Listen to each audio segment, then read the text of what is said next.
Thank you for having me, eForum team, and thank you to my friends out here. It so happens we know all these brands very well, Joydeep, Nidhi, and Vidushi. Thank you for being here.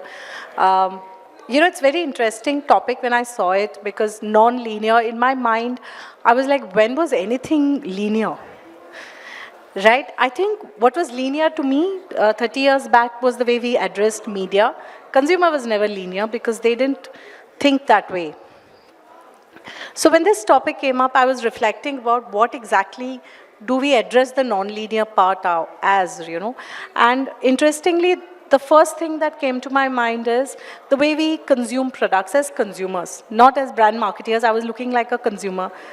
If I want a particular brand of chips, if it's not there with my local kirana, I'll go to Zepto, Blinkit, whosoever can deliver me at that point of time within 8 minutes before my son throws a tantrum, right?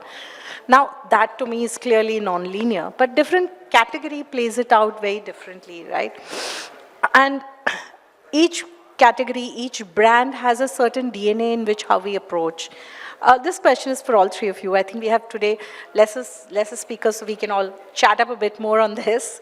Is how market is shifting today and how consumer preferences are shifting. The non-linearity of consumption and brand behavior. How has your brand approached it? And how have you adapted it in the last, I would say, 18 months, not even 2-3 years, but 18 months, because we've seen a rapid shift here. Any of you?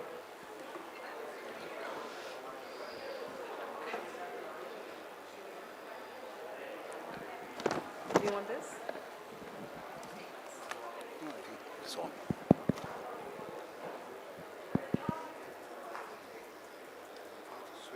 No. Yeah. Here goes. Yes, Joydeep. First of all, thanks everyone. Also, good afternoon to all. So before I start, I talk because I represent a category, a alcohol category, and which is a bit restrictive category. So here both the functional and the emotional side work in tandem, and it's almost like a triangle. And when the triangle meet, the consumer becomes the advocate. So obviously, and lot of restrictions are there. So your ATL should not talk about ATL and the BTL. The communication line should be different. But obviously, it should come for us. It needs to come from the brand positioning and the propositions. So when I look at the trend, and so COVID was a time when evening nobody has anything to do. So obviously we have seen a big surge in the consumption behavior, and but what it has resulted is that it reduced the taboo. So that's the first one. Second is the people started looking, the experimentations become very high. So they started looking for the new things. And the third is the experience has now become much higher.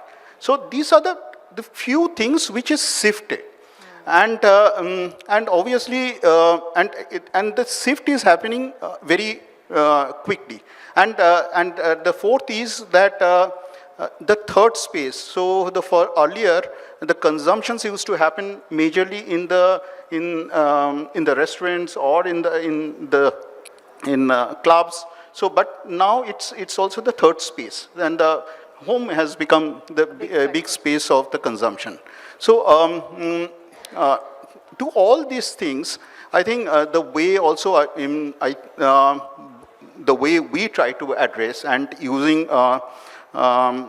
AI here to add reduce the complexity in and bring a little bit of simplicity to the entire thing, but also be relevant to the consumers and also to the regulatory environment.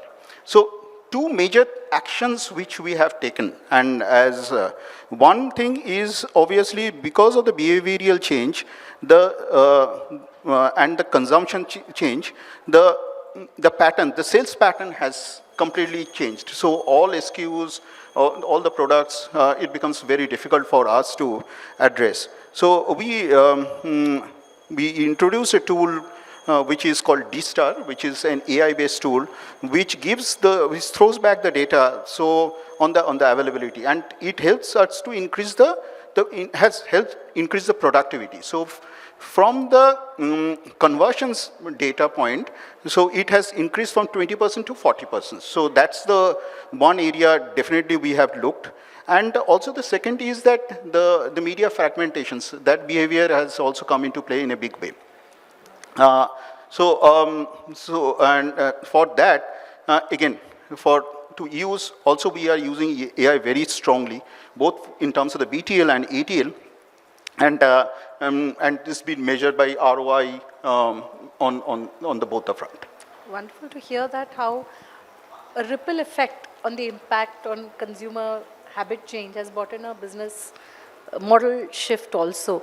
And from alcohol, what goes beautiful is fashion and makeup also, because it blends in with the mood. Nidhi, do you see that in how UNIQLO has handled the transition?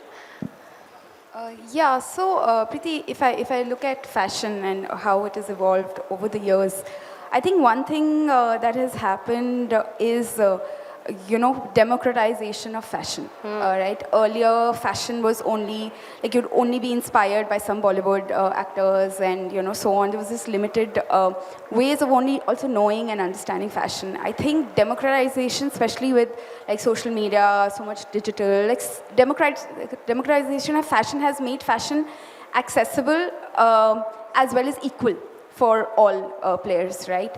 And I think the second thing that has happened is that everybody, in some way, every customer has now also become a fashion influencer. Yes. Right? It is no more that everyone is, the individuality has come out a lot more. People are, expressing themselves. Fashion is becoming their identity. And that's where I think UNIQLO plays a very important role in the life of customer, because when I say democratization of fashion, lifewear, which is a concept of UNIQLO, which basically means we provide clothes that make everyone's life simple. So whether it is someone in Germany, whether it's someone in India, whether it's a 20-year-old going to college, or it's a 40-year-old going to office, we have something for everyone.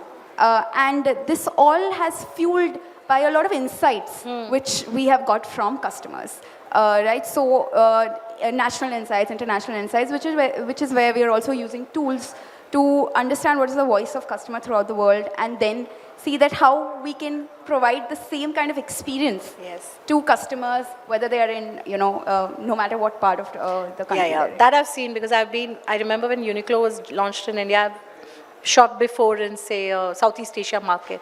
The experience, the look and feel when you walk into the store, the product range is more or less in line with the trend of that market, right? And it's a very UNIQLO feel which you enter. And now Vidushi, from a makeup, I think some of it holds true, but the makeup category that you are addressing, and we were speaking about it, how transformative it is on an everyday, the new ways. What's your view on how this non-linear ways of working has impacted your business? So, like I was discussing, I think makeup as a category has never been linear in any which way, because we are like, I like to say we are in an industry of shades, and every skin in India is very different from the other skin. What shade works for me doesn't work for you, doesn't work for the other person. So there is nothing called linearity in beauty as such in any which ways. So we will any which ways have to work with changing consumer expectations, changing consumer trends. And in the last 18 months, what has been very massive has been how a category which was occasion-based has become almost like a regular category by a lot of consumers across India. Today, in fact, when I speak to a lot of makeup artists, they tell me that today in a batch of, say, 50 or 100 people that they take at a monthly level, there are almost 50% who learn makeup for themselves, and they're not learning it as a professional. So that in itself talks about the changing trends which are happening. Then when we go into the whole influencer and trends ecosystem, there are conversations like, understanding your undertone and, even Nidhi spoke about fashion. In fact, one of the very interesting trends which has emerged from Korea is that understanding your undertones and what shade of clothes should go with that undertone. Now, undertones was a conversation that we were doing very strongly from a beauty perspective. And today in India, a lot of consumers still don't understand their undertones and what blush will go with that, what kind of a concealer foundation will go with that. And hence, the category has primarily been non-linear. What we are now looking forward, rather than being able to use it at present, honestly, is how AI is going to make this information more easier for the consumers to understand these technicalities and the ability to choose the right shades for their skin. And that's what we are looking forward to from an AI perspective. It's interesting because everything is so then and now. We are actually not labeling the shift as a AI-led or a tech-led because it's happening so fast, right? Is there a way that you're looking at, because there's also feedback from the consumer and then you're learning from the consumer and then looping back into how you implement. Are there any interesting stories between three of you that has got a co-creation narrative that either shifted the product line? I understand UNIQLO is a global brand and there are do's and don'ts, but still you did something for India that was unique to India. Or, of course, alcohol has a universal depth to it, but how maybe you distributed shifted because of the consumer demand, or how we create a product line to it. Is there some interesting story like that? I know there is, but I would love to hear from your lens how it happened at your organizations. Co-creation is a huge space in beauty. I think a lot of inspiration comes from the creators these days, makeup artists. We work with a lot of makeup artists. In fact, when we look at launching our new eyeshadow palettes, we look at discussing it with a panel of makeup artists to understand what kind of shades goes with what. In fact, one of the top makeup artists that we discussed with, they also keep in mind that when they're doing a makeup, how do they need mattes and shimmers in the same palette? So there are a lot of co-creation which goes into beauty as a category. So in fact, happens very regularly for us. So we have, we have a lot of examples, but I'll give one which is a very interesting one. So during COVID, we have this technology called Airism, which basically is it's a moisture wicking fabric. It is made with engineering from Torre. And it's extremely smooth on the skin. So we have innerwear of that category. During COVID, there were a lot of customers who started requesting if we have masks of Airism. So we started getting a lot of social media voice, there were lots of call centers. This was happening at global level and as well as locally. And suddenly there was this, the merchandising team started to see that there is a demand of people actually wanting masks in that material. Wow. And that got turned around so quickly, and we had Airism masks which got launched, which got created, got launched all across the world. Yeah. Everybody said they were one of the most comfortable masks. Yes, I do agree. To be there at COVID. And I think that was the power of creating something just out of sheer need from customer and customer feedback, and something which nobody was even thinking. Nobody was even thinking that that's a product they want to create, and it got created. I think that was, just a beautiful. And imagine the demand supply has to be so intense, instantaneously addressed. Instantaneously, it was created, deployed in 24 countries across the world, and that was sort of also our way of giving back to our customers, and you're telling them that we are listening to you. So this whole thing about non-linearity ways of working has the merits of locking in the consumer without actually going through the whole value chain of a consumer engagement, right? Yes, exactly. So I think, earlier it was like, we're going to do fixed group discussions. We're going to have like long discussions. There'll be like 6-month, researches, and then you will go to R&D. But it's not like that anymore. You're getting this real time. You know what the customer is giving you. You can almost instantaneously, decide, and you have to be agile and you have to be flexible. And that's how, the brands are evolving. Yeah, both your brands are very consumer first, whereas you also have a huge dependency on trade first, right? So how does this evolve for you in Royal Stag? So the first is that obviously in the alcohol, because it's a static excise. Yes. So everything we do, we need to get an approval. So India is 30 countries. So it's not a single country, Correct. it behaves in a that. So pricing is different. But more and more what is coming is that, yes, the co-creations. So obviously there is a lag, but the co-creation is coming into the fold. And one of the biggest example, because tequila is a trend now. And lot of the Hollywood actors have invested in that, and that's a co-creation which is there.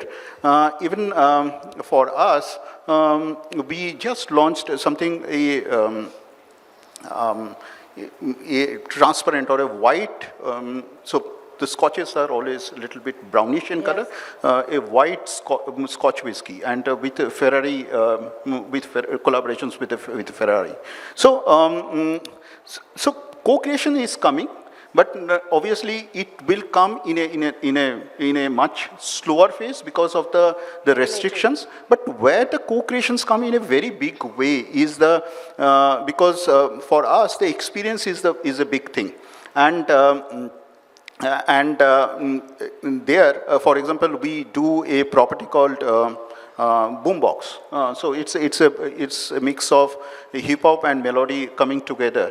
And there, what we have done is that we have collaborated with a lot of artists, starting from that's the genre Batsa demonstrate. And there we actually collaborated with them, and we created a lot of the music and music videos, and obviously that gives us the engagement what we are looking at.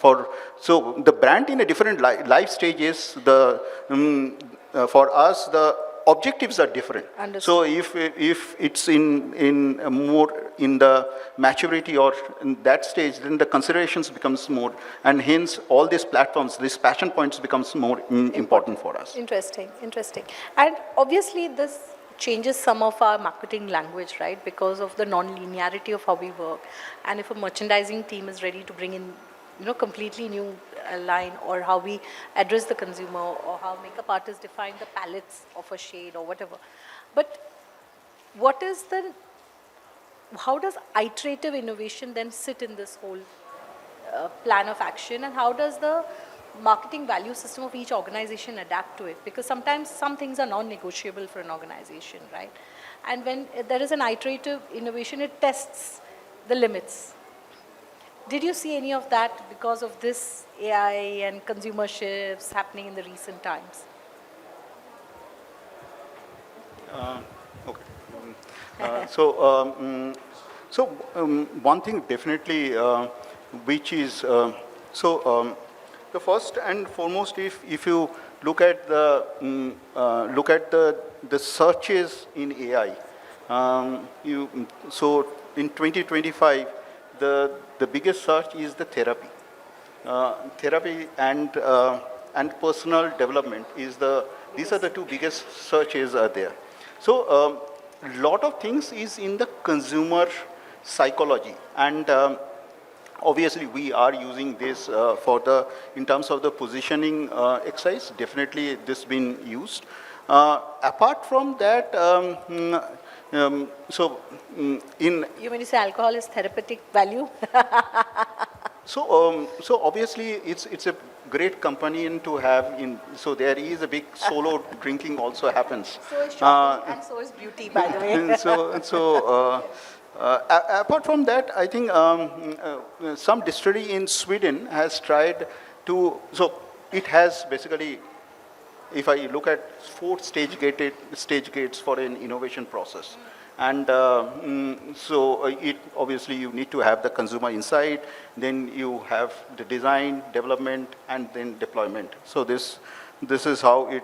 So very interestingly that a distillery in Sweden actually has tried to use AI to develop the blend, the packaging, and also taken the consumer feedback. So it's a very interesting way, And I expect that also to follow in India. India soon. India.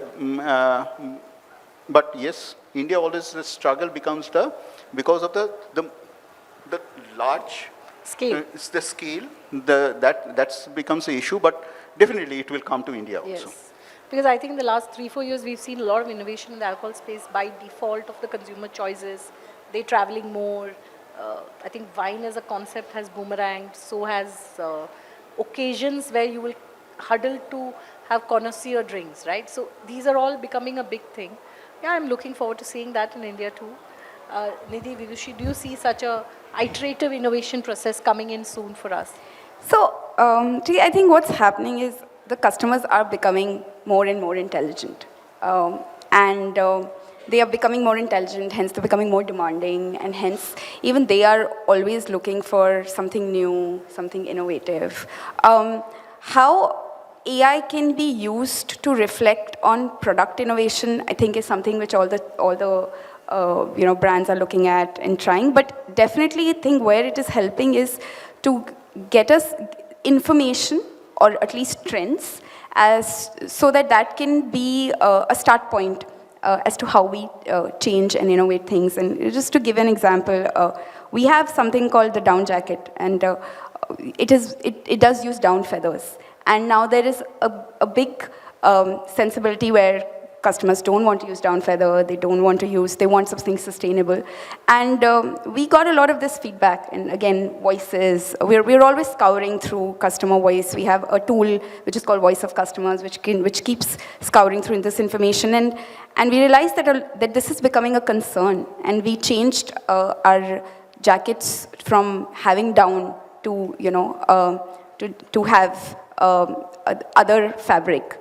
And so that it's more sustainable and it's more long lasting, but at the same time gives the warmth. So these kind of product innovations are happening, and for a brand to be relevant, it has to happen sooner. And at UNIQLO, I think we pride that innovation is at the heart of everything we do.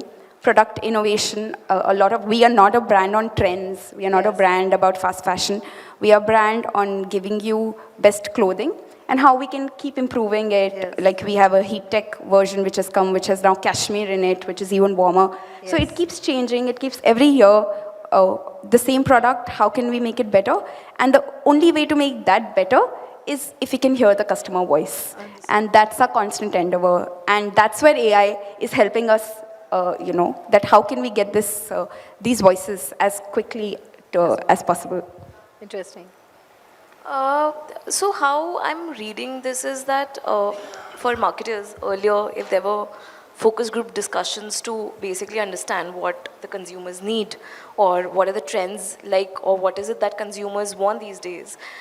Today, in the connected world that we're living in, it has moved to a lot of social chatter, and the pace of that has moved to something that we call trends, which we are trying to pick up from various sources. Earlier, these were digital signals and social listening. Today, AI is helping us assimilate that into a little bit more meaningful information.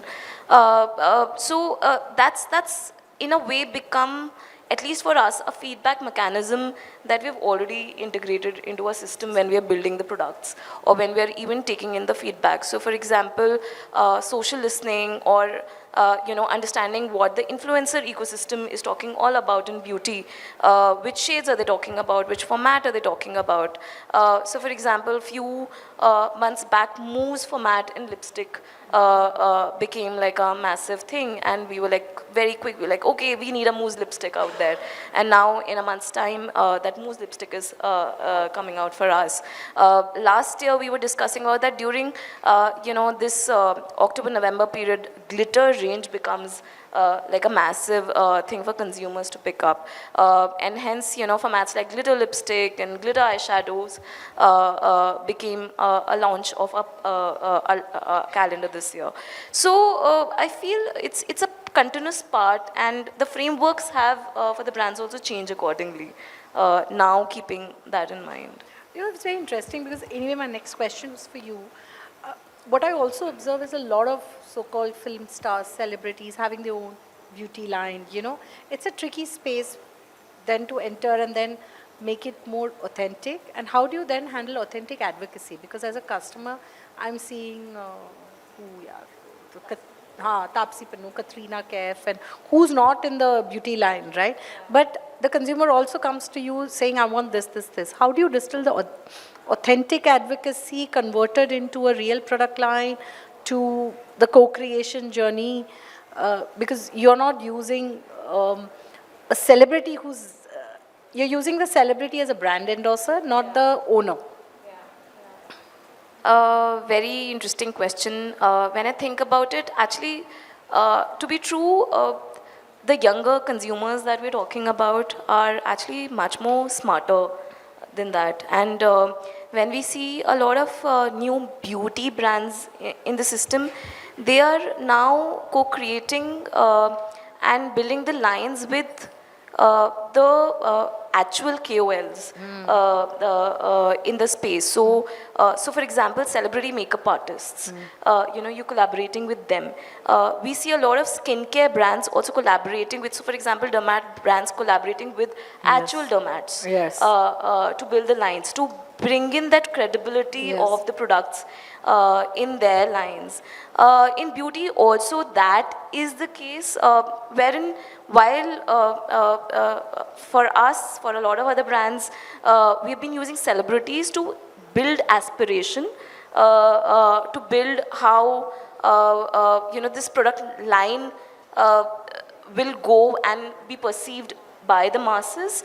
But from an authenticity perspective, if we are looking at co-creation, the consumers are actually looking at lines from celebrities also. At the end of the day, the test is the quality, not the celebrity.